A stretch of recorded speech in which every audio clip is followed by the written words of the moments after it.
So, all right, well, thank you for joining us for our first in our series of the Resiliency Skills Training Program, our 4-part series. I'd like to start out just by maybe introducing, cool, Megan, thank you. All the technology difficulties. So if anybody is wanting to speak, you can unmute yourself or use the chat function if you're more comfortable with that. Feel free to show your video or not, whatever you're comfortable with. But I'll be monitoring the chat so we can kind of engage in this. But I'd like to start out with just a little kind of introductions for who we are and what we're doing here. So my name is Angie Pellerin, and I am a counselor here on campus at LSU Shreveport. We have another counselor with us who may want to chime in and introduce herself. Yes, my name's Piper Todd. I am I'm doing my internship at the counseling program at LSUS. I'm in the grad school program for counseling. And we are glad to have her here to help us support our students. It's really, I mean, we're getting pretty busy this semester with the COVID, coming off the heels of COVID situation. The participants in the meeting right now, if you want to introduce yourself, whether you're a student or a staff member, and maybe if you're using the chat, I'll just kind of narrate what you tell me, but what brought you here and what you're hoping to get out of our workshop series here. And while I'm waiting to hear from anybody else, I'll just tell you what I'm hoping for. Resiliency is important. I love to share these concepts with others because we are not only in need of this before COVID, but certainly even more so now.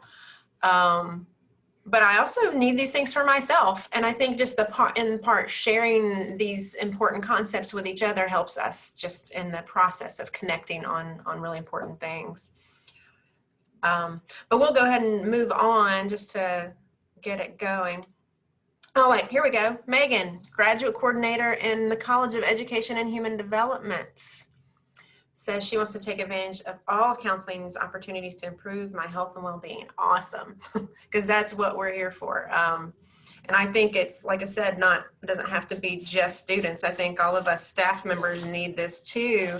And our well-being impacts our ability to support our students too. So I think it's important that we can engage in these ways. Thank you for sharing, Megan.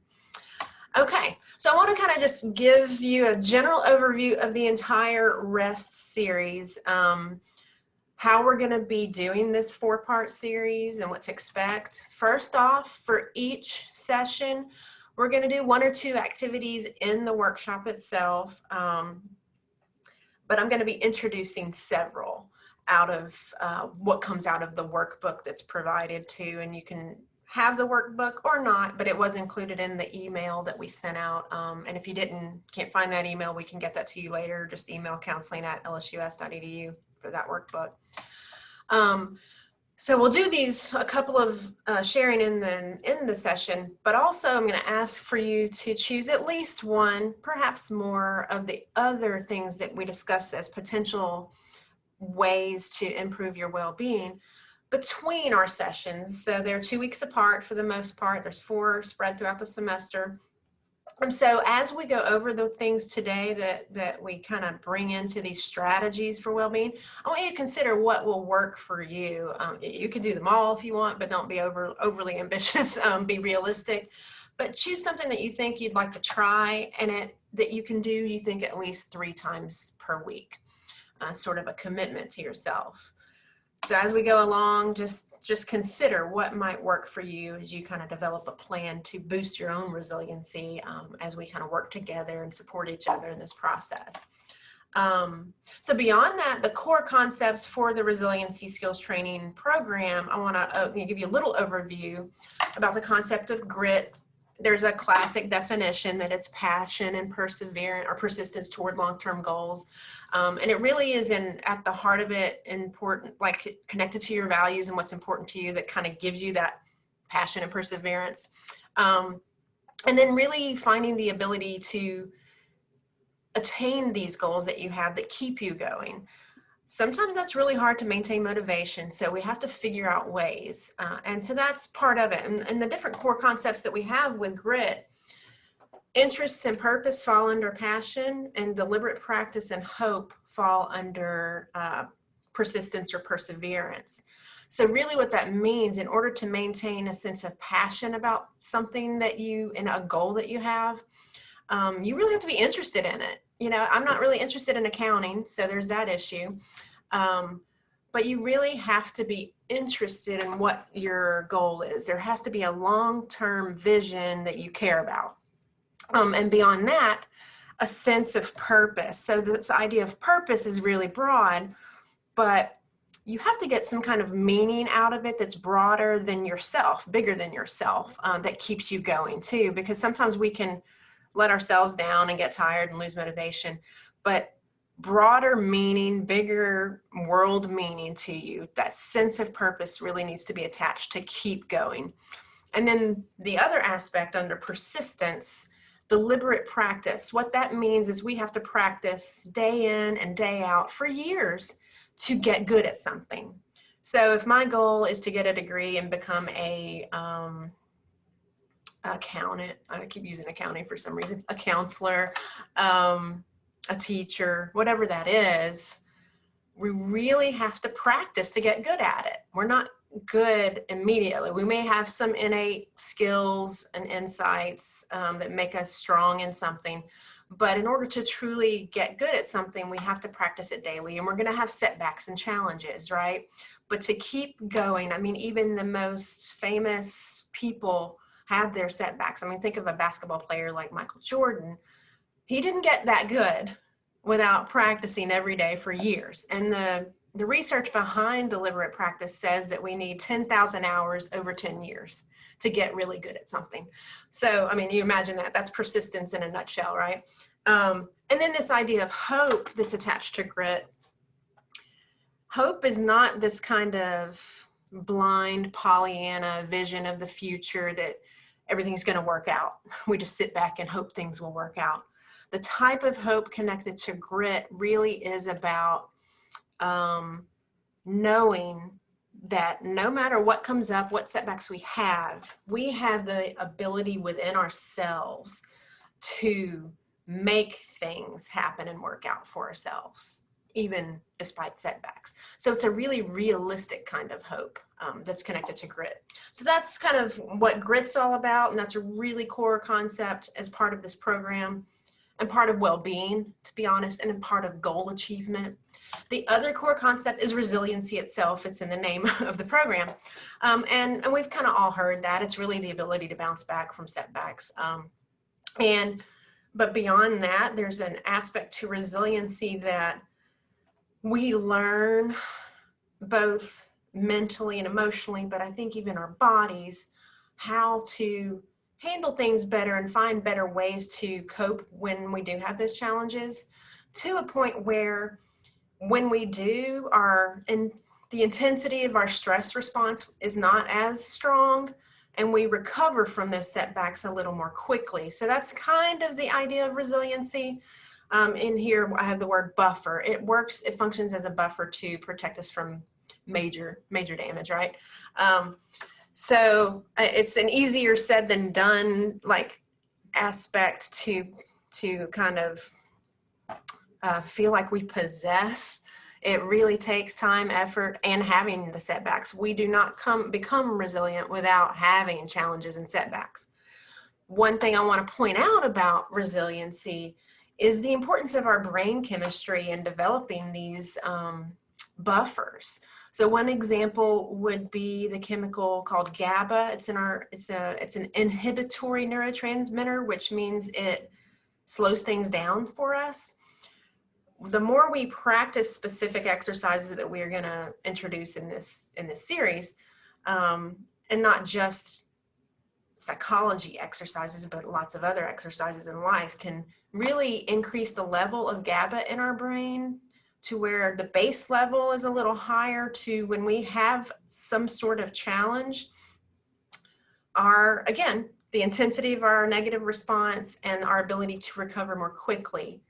It's really related to some of the brain chemistry stuff going on. And what some of these exercises that we're going to do offer us is an ability to boost all kinds of neurotransmitters that are good for us. And these are things within our control, a lot of mental strategies that really change our brains for the better to make us more resilient, and to a little bit more gritty, I guess you could say, because we can have that hope and know that we have the resources to handle the things that come our way.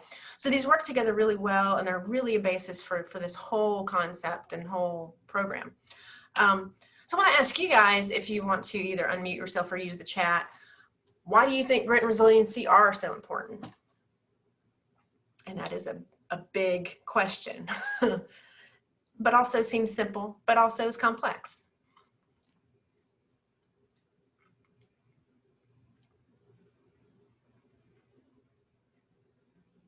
And again, feel free to use the chat because I'm monitoring that too if you're not comfortable speaking.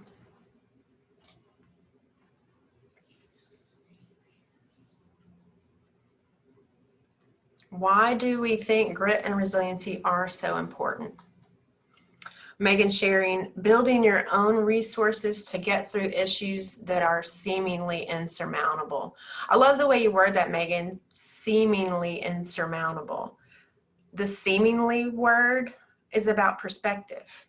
It's about how we see it, and how we feel too in the moment of stress. Sometimes we do feel, we get a little shaken up and we have to withdraw and kind of protect ourselves. But how do we get back up, right? How do we mount the insurmountable, so to speak? Building your own resources. Because let's be realistic, these things are going to happen. We live in the real world, things that we don't expect and even things that we prepare for and do expect sometimes. Challenges, setbacks, failures, disappointments, and this could be related to relationships, work, family, our goal, again, about goal achievement too. Like, I'm going for a degree, but I made an F on that test. You know, we're going to have those kinds of setbacks. But if we stay set back, how do we achieve our goals and develop a sense of accomplishment? I mean, that's difficult. So why do we think grit and resiliency are so important? I mean, we hear a lot about, certainly in America, the concept of happiness, the pursuit of happiness, the pursuit of anything, a goal, some sort of achievement that you set for yourself. Is the basis of that is what will make us happy, this vision for our future. But I'll tell you this, resiliency is the foundation for happiness. It's not so much the pursuit of happiness. We have to remember that there's going to be difficult experiences, there's going to be painful times in our lives, but without the skills, or as Megan calls it, the resources that we need to develop to navigate these challenges, but also recuperate from them, we can just get stuck in this negative emotional place, a negative emotional state, most of the time, and how we can't get back up and have that hope that we can develop the way to get through this and still achieve our goals. Sometimes we have to modify our goals. The path is not as linear as we would hope. I go from point A to point B and I am success. You know, it's usually very wavy, but developing those resources. So that's why we're all here, I hope, because we want to be happy, but I think the focus of this is to be more resilient, because it's not all going to be fun and games, but our net profit, so to speak, is for happiness is being resilient, because we can't predict everything. So yeah, that's really the core concepts. So we're probably not, I don't want to take the time in this workshop to do this writing exercise. This, if on the workbook that was emailed out, is on page 5 through 8 of the workbook, and it's just really the question with space to write the responses out. So you can use the workbook or just use it on your own time and your own paper and your computer, however you want to write this. But this larger than self concept, it really helps us develop a sense of purpose. As I mentioned earlier, is an essential part of grit to keep our eye on the prize, right? Whatever our setbacks and our waning motivations may be, and we may need to modify our goals in order to keep our eye on this bigger sense of purpose of why we're trying to achieve goals. You know, one idea of a goal is I want to get a degree in counseling. I'm just going to use that because I have that. But that's not really a sense of purpose. That is just a subset goal for my bigger picture of who I want to be in the world, you know? So why do I want to be a counselor? Let's ask why. The larger than self is up at the top, and it is why. It's our purpose. It's our why. I want to help others. I want to enhance the growth in others. I want to have a positive impact on others in my world that I encounter. That could be being a teacher or a coach or a counselor, or even let's go to accounting again. Accountants help people, you know. There's so much that you can do that can be flexible, but the bigger picture, your why. For this writing exercise, if you want to do it between now and next workshop, describe the kind of impact you want to have on others in the future. That is going to be how you have the basis for your sense of purpose. And then beyond that, what skills or qualities do we need to develop in order to have that impact? So if I want to help others, how do I do that? Do I need a degree to do that? Do I need to develop resiliency in order to pursue that ability to help others? If I am not taking care of my own well-being, how can I help other people?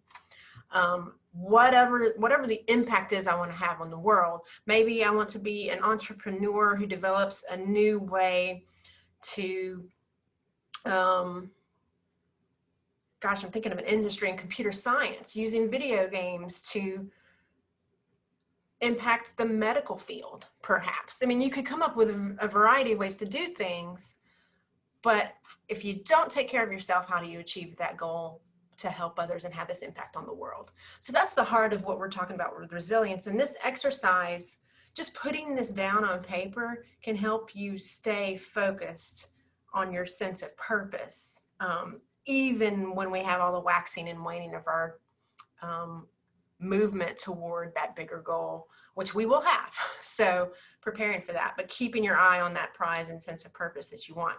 So that's kind of something I want you guys to try to do between workshops and just think about. The other thing, and if you want to share today, coming up with a 1-sentence personal motivation statement that says why wellness is important to you, why enhancing your well-being here today and through this workshop series is important to you, and what you hope to gain from this series. You put in the chat, you can unmute yourself if you want to share this 1-sentence personal motivation statement, which is a little harder to do than it sounds to come up with 1 sentence. So you may not be able to do it in the moment here, but make a note to do this.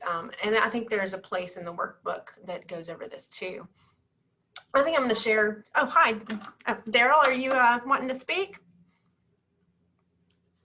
Well, I guess I can share. Sometimes whenever I'm in a situation and I know that things are kind of out of my hands, or if it's just something that's overwhelming, you know, I always just kind of remember that, and this is it, and it's kind of cheesy, but it's my perception is not reality. So my feelings, how I feel, how I think other people think about me, how I think the situation really is going, it's you know, it's not actual reality. So it allows me sometimes to step out of the situation and reanalyze what's going on, and helps me get back in. I don't know if that will help anybody, but yeah. I love that. My perception is not reality. So when you're in the heat of the moment, emotional response to something where maybe we're getting a little upset or whatever, stepping back, taking that step back and saying, my perception is not reality. That's a great strategy, Daryl. I love that you shared that. And that might be all you need to just take a breath and step back when you're feeling overwhelmed or having an emotional reaction and you need to kind of get back to reality. But I love that. That's amazing. Anybody else have one? That's really a good one. Might be hard to top.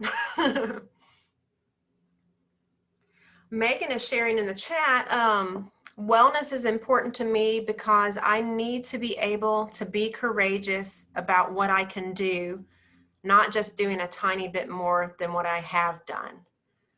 Wow. You know, at the heart of that statement, Megan, is just this commitment to growth, constantly moving forward and growing.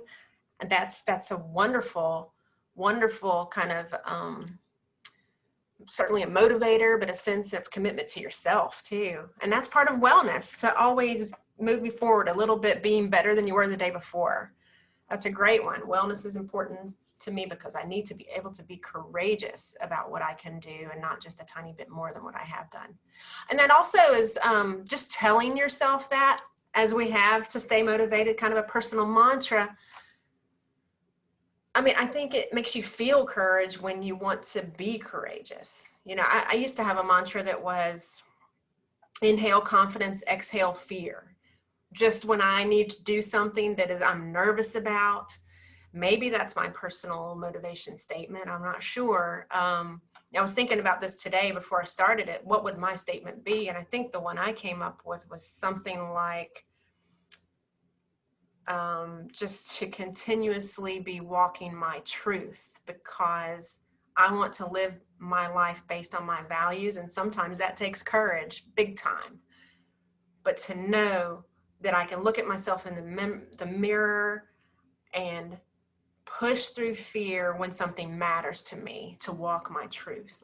That's kind of what I struggle with. I struggle to speak up for myself. I struggle with having tough conversations and conflicts like that.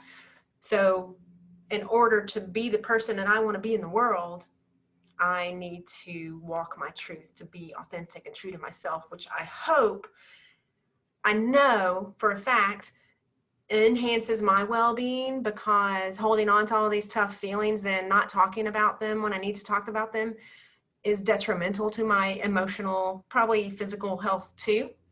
But I also think it's going to improve my relationships with others too. To not let things muster and fester, and, you know, to really, if it's this relationship is important to me, I need to have this conversation, no matter how scary it is or what the outcome is. And that's important. So I love what everybody's sharing. But think about this for yourself too, if it's not something you came up with right now. So what we're going to do just today in the next few minutes is to go over this first session, between session 1 and session 2, the skills and exercises that we can use. And out of the 5 or 6 that are here, consider at least one, if not more, that you can commit yourself to between now and next session to practice. So first, just setting goals. I want to just give you a general idea of how important goals are in general. We really need to set goals for ourselves in order to move forward. If I don't have a goal, I'm just going to stay stuck and stagnant and not feel growth. That commitment that Megan mentioned about, you know, always doing more, not just a little tiny bit more, but more, be more courageous about what you can do. Part of that courage is that goal. And it really helps us take steps forward. But it also it moves us away from that emotional part of our brain to the prefrontal cortex, the rational part of our brain. We may have a goal about something we care about, but if we stay in an emotional place, the way we can achieve that goal is hindered. So if we really engage practical solutions, decision-making processes, that's going to help us actually move forward to achieve or pursue a goal and achieve it eventually. But beyond that, having little baby step mini goals is even better, because it enhances our sense of competence. Like, if I say that I want to lose 20 pounds, that's a big goal. How do I do that? We need to know how we're going to do that. If we start by saying I'm going to work out an hour every day, that might not be realistic. So just something like weight loss, it could be, I'm just going to make sure I don't eat after 7 o'clock. Maybe that's just a simple, small thing. It may not be that simple, but that's one baby step that we do for 2 weeks or a month, and then as we move forward, we feel successful. I've been able to achieve that. And what does that do? It actually reinforces our momentum to keep going and maybe to set another little goal. And as Megan said, doing more than just a tiny bit more than I've done, but we start with those tiny bits and over time can have progress. But beyond that, just feeling a sense of success it feels good. So it gives us all this emotional boost of dopamine and generates this positive feeling. The reward center in the brain, really, that's what that's about. So being realistic about our goals is important. So what we're doing here, we can set many goals with the strategies that we're going to be going forward. But so I want you to think about this with any of the strategies that we're going to take away from today's workshop.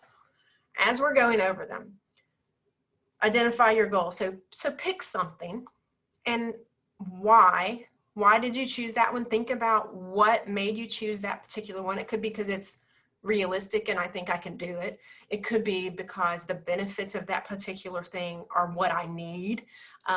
Think about that. Just like what is drawing you to that goal. And then we have to be planning forward, right? So engaging the part of our prefrontal cortex. When will I do it? Oh, it depends on my work schedule. If I have to pick up my children. So maybe walking an hour 3 times a week on Monday, Wednesday, Friday at 6 o'clock, that's a realistic accomplishment. Not every day, depends on your obligations, but something realistic for you. And then here's the other thing. We have to prepare for potential obstacles. What is going to keep me from walking at 6 o'clock Monday, Wednesday, Friday?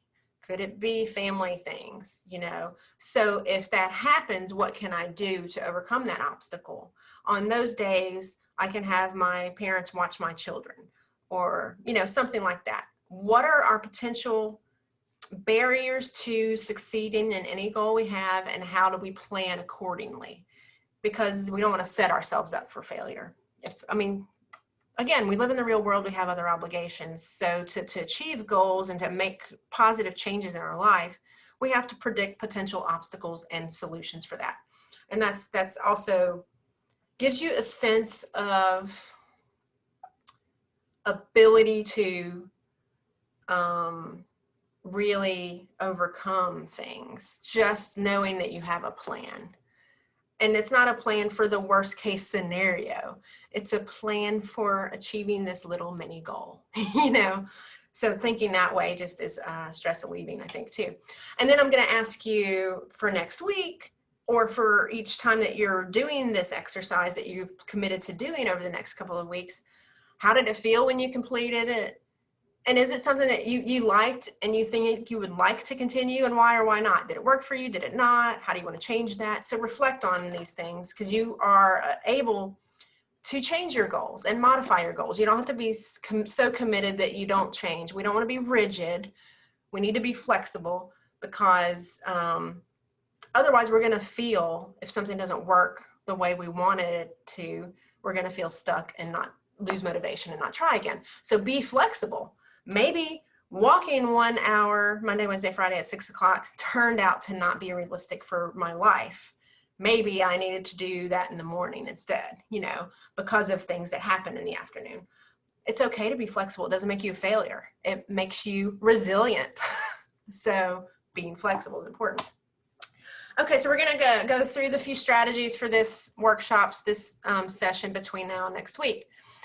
This one, this actually reminds me a little bit of what Daryl shared early, mindful noting practice.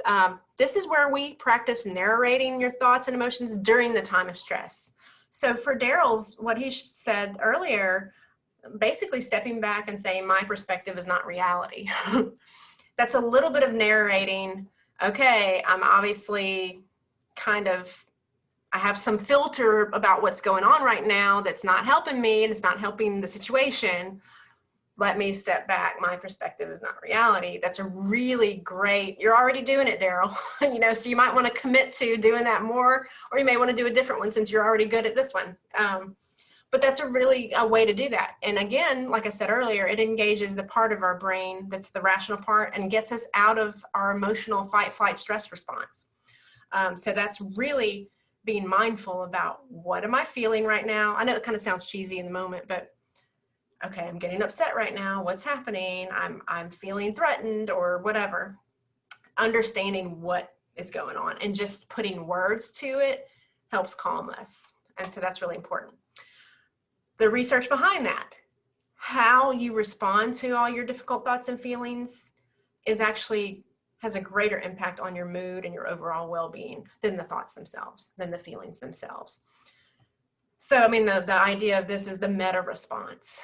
What am I thinking about? What am I thinking? What am I feeling about? What am I feeling? What am I thinking about? What am I feeling? And vice versa. Just getting back to noticing in the moment what's happening and putting words to that helps you create space between that response. So there are 3 steps to mindful noting: notice, accept, and narrate. And this kind of shows you have the stressor, the trigger, you have your immediate response, and then as Daryl said, his secondary meta response, my perspective is not reality. He noticed something was happening, he accepted this is happening, this is what I'm feeling right now, and then he put words to it. And that is a really great strategy. So that's that first one. This is one you may want to commit to over the next 2 weeks. This is another one. There's a lot of classic science, behind just smiling and what that does. It certainly boosts mood. I could be in the worst mood, but if I force a smile, or beyond that, an engaging conversation, I feel better. But just smiling boosts all kinds of chemicals for us. I don't know if anybody has ever heard of Amy Cuddy's research on the Superman pose. Like, just getting yourself in a Superman pose makes you feel powerful. So positioning your body in a particular way creates a particular emotional response. Smiling does the same thing. Laughing. Now, this is a challenge, I will say, because of masks. I walk around and I'm smiling at people, but I don't know if they see that I'm smiling. I don't know if they're smiling at me. I'm trying to look at their eyes to see if they squint, and maybe that was a smile. So it's a little challenging to do right now, but I still think doing it is important. It also reduces all the stress. What also happens if someone smiles at you, typically you're going to smile back. Those mirror neurons are activated, and then it's actually contagious. The energy that comes from someone's kindness, we feel a little better. And if we are spreading kindness, they feel a little better. And then when we see them feel better, then we feel better because we've made someone else feel better. It's just contagious and simple to do. So beyond that, I mean, it just makes you a more attractive person. Nobody wants the scowl, to engage with someone with this big scowl on their face, right? So what I like for us to do right now, whether you can be seen in a camera or not, let's try it. Just smile, everybody. Maybe even laugh. Ha ha ha ha. It feels a little better just doing it. And think about what happens in your body when you do that. I'm seeing a smile on Piper's face, and that made me feel a little better, just seeing her smile. It really is contagious and so simple. So think about, if this is one of the goals you want to set for yourself, intentionally smiling more throughout the next 2 weeks. Smile at the people that you don't really want to smile to, that don't make you want to smile. Be intentional about it and see how that works out. The next strategy, improving your sleep. I mean, that's kind of a no-brainer. It really is. It impacts so much in our worlds, certainly our physical health. But if I don't get enough sleep, my motivation to go to work goes down. My motivation to be prepared for a class that I'm teaching or counseling sessions that I'm doing, doing a workshop like this, it just makes me not look forward to things. I feel like it's another obligation and a stressor. So it impacts all of those things. Beyond that, it actually impacts our ability to think clearly, to make good decisions, the less sleep we have over time, especially the long-term consequences. So we know all this. I think everybody knows that. So what you could commit to between now and 2 weeks from now are specific strategies to improve your sleep. A particular routine, and it could be I wash my face, or I take a bath before bed, reading before bed, making sure that you're committing to do that if you want to do that every night or certain days of the week, having that routine. And part of that could be turning off all devices 1 hour before bed, you know, really something like that. Other people have an unwinding practice, so that could be a little yoga and stretching before bed, going for a walk after dinner, and then that kind of gets you into the bed mode of de-stressing for your day. Obviously, avoiding stimulants like caffeine, you know, maybe even alcohol can influence it's not a stimulant, but it can influence our ability to sleep well. Makeover of your bedroom. You could get an aromatherapy diffuser. You could rearrange some things to where you feel a little more relaxed. Sometimes, because I'm cleaning and people come over, not that they're coming over during COVID, but sometimes I just throw things in my bedroom, and that's where things get piled up. And that's kind of stressful. It makes me feel a little just not good. I don't know, anxious a little bit.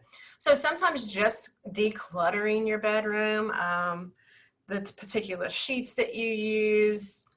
There's the linen spray that might be good. Just really changing the lighting. All of that could be a really good goal for you to just set for yourself, but also it's something to look forward to, a little bit of not getting stuck, you know, that like just a little refresher is a good feeling. And then the lighting, of course, is important. Our circadian rhythm too, with the cortisol, it kicks in at 2 a.m. because you had a stressful day. That really, it can be influenced by our devices too, and the types of lighting, because melatonin is the hormone that gets released when the sun goes down, and it's supposed to help us feel drowsier. But if our lighting is impacted too, that impacts whether melatonin and cortisol. Cortisol is supposed to increase when the sun comes up, and it's the hormone, the stress hormone that just gets us moving. But yeah, if any of the lighting is messed up, we can really mess with our circadian rhythm. So if you want to commit to something like this is very practical. I think in the long term, whether you're doing this or not, this program or not, these are simple things to do. Nature is another one. It's like mother's milk or something, you know. Time in nature is just amazing for people. It helps you de-stress. And it helps you reconnect to that sense of purpose. Why am I here? What are my goals? What impact do I want to have on the world? It really gets you back in touch with yourself. You're able to reconnect with yourself, but reconnect with this bigger thing in the world. It's just very restorative. It's helpful for our emotional well-being. It's actually good for our physical health, all kinds of ways. So this is a really good strategy that we can have, is committing to 20 minutes in an outdoor setting. Now, outdoor setting, if you have kind of a lush backyard, or if you have, you live on large acres of land, that might be all you need to do. But for those of us who live in the city, there's a lot of concrete around, there's a lot of car noise and stuff. We may need to actually go somewhere to do this, but whatever works for you that's really nature oriented, committing to 20 minutes, no devices, don't bring your phone with you. Really take things in, and the focus here for that 20 minutes is to engage in your 5 senses. You may want to, think about 5 things you can see, 4 things you can touch, 3 things you can hear, 2 things you can smell, and 1 thing you can taste. And maybe you don't have anything to taste when you're out in nature, but think about your 5 senses. What are you feeling, and reconnect with yourself. So 20 minutes, 3 times a week, something like that, what you can commit to at a specific time. I like to go for walks, so I do this regularly, and it is my go-to coping stress reliever. So that's a relatively simple one. You could bring your family with you if you have kids. You could all do it together, don't let that be a barrier. Finding a positive voice. Anybody in here have an inner critic? I know that's a loaded question too. So really what positive self-talk does for us, it's encouraging. Negative self-talk is like self-abuse, but positive self-talk is really having that sort of being or entity encouraging us and supporting us and pushing us to continue on when we have our setbacks. And obviously it has all these positive benefits to us. But, you know, one of the key ones is it helps us achieve our goals because it keeps us going. It keeps us motivated. And, you know, again, this can be a little cheesy, but one strategy, reflect on some sort of encouraging voice. It could be someone you know in your life that you admire or that has been your cheerleader and champion. It could be someone you truly admire that you don't actually know, like a famous person. It could be a character. But I want you to pick someone who you know would help you, their sense of who they are and the type of encouragement that they exist in. You know, maybe they have a sense of purpose that you want for yourself, and describe who that is. Who is this person? What makes you trust them that they'll be your cheerleader and support you? Whether it's a real person, and this doesn't have to be a real person in your life, but this idea of someone that you can bring to mind whenever you are feeling down. I mean, I'll tell you, just for example, I went to a counselor for a couple of years in the past, and even after I stopped going, I would be in a situation and I would think, what would she tell me in this moment? You know, it could be, what would your mom tell you? It could be, what would Coach so-and-so tell me in this moment? What would Oprah tell me in this moment? You know, whoever it is.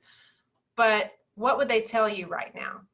That's the opposite of your inner critic. It's your inner mentor in a way that you can have with you at all times, even when they're not there. Commit to yourself over the next 2 weeks. If this is one that you choose, you know, you can have a stressful day every day. And just commit to every time you're feeling down on yourself and you feel an inner critic kicking in, think of this being, entity, person, whatever that you're choosing for your positive voice. What would they say right now? And see how that makes you feel. I want you to be able to reflect on something like that. This is a really great one. I was going to say, let's try it now. Anybody want to give me an example of someone they're thinking about? I shared my old counselor. That's a tough one to think about, but who inspires you? I think about some people, I know their biographies and what they've been through. Eleanor Roosevelt, for example. Boy, did she go through some stuff. But she has these amazing inspirational quotes, and I see them, I save them on my phone and different places.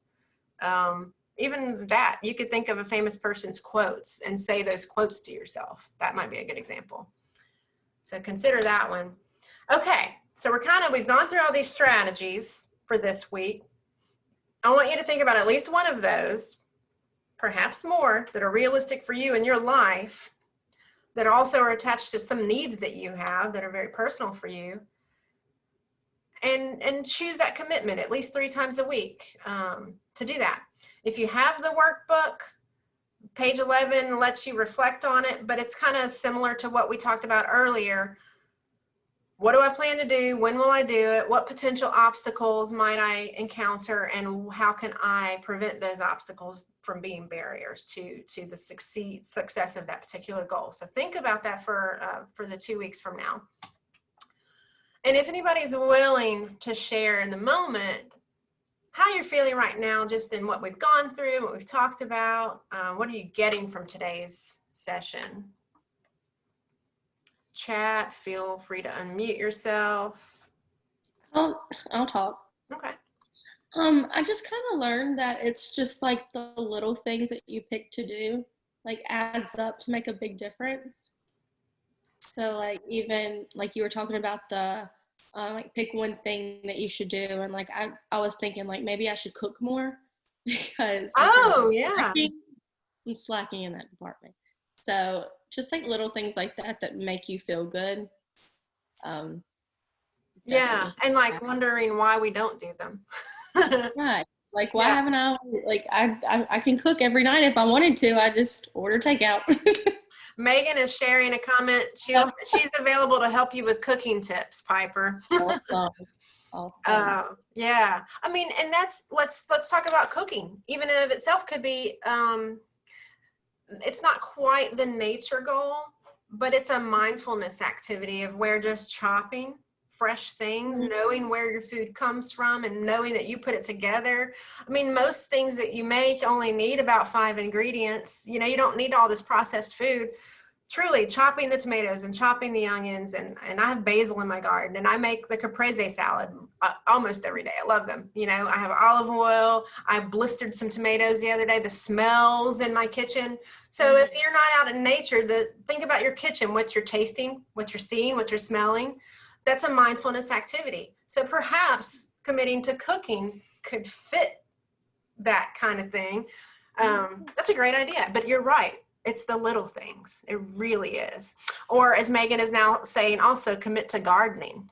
I've tried that several times, and I'm not a gardener. I will tell you the COVID situation and working from home, I already had a garden, and that, if I did not have that garden and my dog, those two things, I don't know how I would have made it, to be honest. Every day I tended my garden. That's getting into nature. Also, I didn't have to go to the store. I had all this lettuce. I had a salad every day from my own garden. So it truly is part of self-care and part of well-being. It's a connection to nature. It's a connection to your 5 senses. Definitely a great strategy. The little everyday things. Yeah. Yeah. Thank you for sharing that. Anybody else have any takeaways for today?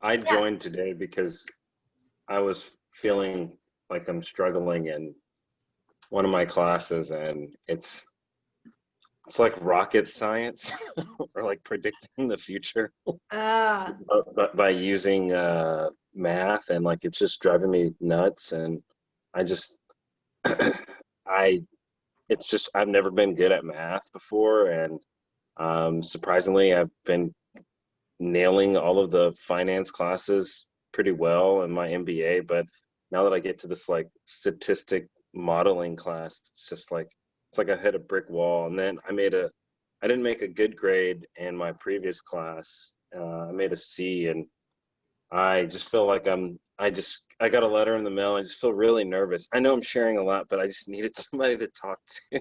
No, I mean, that's what we hope out of these things. Some people aren't comfortable sharing, but we hope that those that feel compelled to do, and it's helpful to everyone. Everything you say right now helps everyone. So I appreciate that. But yeah, just I mean, just some of the exercises. Like I mean, I was kind of in and out, but more than anything, it's just, you know, taking time to understand that there are other people out there in the world that are trying to make mindful decisions, I guess, as well, can help me realize that, you know, I can get through this and do it too. So yeah.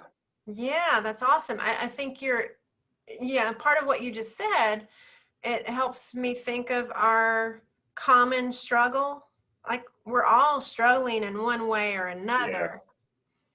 Yeah, and no matter what our particular situation is, I think we all have kind of similar core emotions and core challenges, and we want to be better. I think we all want to be better. Sometimes we just don't know how, because we get stuck in that emotional spot in our brain, and finding the solutions is the challenge. But part of sharing with others and kind of letting go of that beating ourselves up, having some self-compassion really helps us connect to the common struggle and the common sense of humanity, that we all are in this together, and you know, we can do it too. Thank you for sharing that, Daryl. I also see where Megan is sharing, I had never considered finding a positive voice of an encouraging role model. I'm trying to figure out who I could use. Awesome. I mean, part of that is just thinking like, wow, I never thought about that. you know, just getting something new, a new strategy that you never heard of or thought of. I love that too. And it's some of these are like, oh, I've done that. I guess I can see, you know, and then some are like, oh, I should do that, you know, that might be helpful for me. So just getting these strategies. The thing about these strategies too is these are empirically based, scientifically proven on tons of research to work. So it's just a matter of you committing. And then part of what we're bringing into this is ways for it to be successful, because we know change is hard. We all know that as human beings, change is hard. So not only are these great strategies, but we're trying to give you the tools to be able to succeed in them too. So that's really the goal here. So I appreciate everybody who shared and who joined us.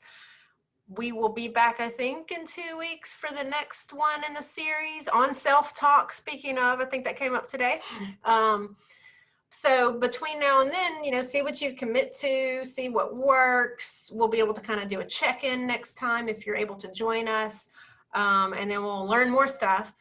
And this will be recorded, so, or it is being recorded, so we'll be able to upload it to our counseling YouTube video channel.